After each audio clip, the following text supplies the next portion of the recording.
Aujourd'hui, au Maroc, tous les parties prenantes travaillent sur l'élaboration d'un nouveau modèle de développement et on voit qu'il y a convergence entre le privé et les autres parties prenantes, notamment le CESE.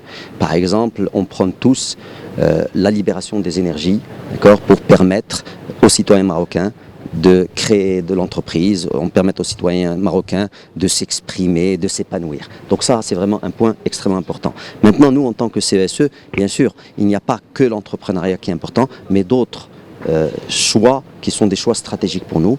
Par exemple, on l'a dit depuis très longtemps, la participation de la femme au monde économique et, je dirais, social, culturel et autres, est extrêmement importante. Aujourd'hui, le taux d'activité féminin est descendu à 22,3%, ce qui est juste, je dirais, ça ne permettra jamais d'aller loin avec ce genre de taux d'activité féminin. Il y a bien sûr le monde rural aussi qui est exclu.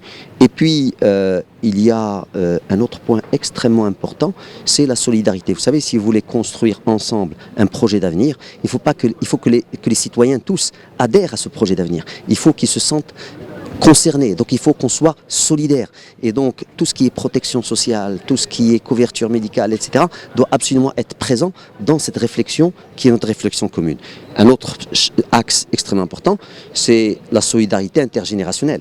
Nous avons des ressources aujourd'hui naturelles, que ce soit des ressources hydriques, que ce soit au niveau des mines, au niveau de la pollution de l'air, et il faut absolument que notre modèle de développement prenne en compte, je dirais, l'utilisation de ces ressources rares pour pouvoir construire un modèle de développement durable. Une autre faiblesse structurelle qu'on a identifiée, c'est l'économie de rente, c'est les privilèges, c'est les passe-droits. Et donc aujourd'hui, moi je dis qu'il faut vraiment étudier toutes ces niches, je dirais, de rente, et il faut les éliminer, ou si on ne les élimine pas, il faut absolument les réguler, d'accord? Et si vous donnez un privilège à un secteur, parce que parfois il faut donner des privilèges à un certain secteur, eh bien vous lui demandez de payer plus fiscalement, par exemple.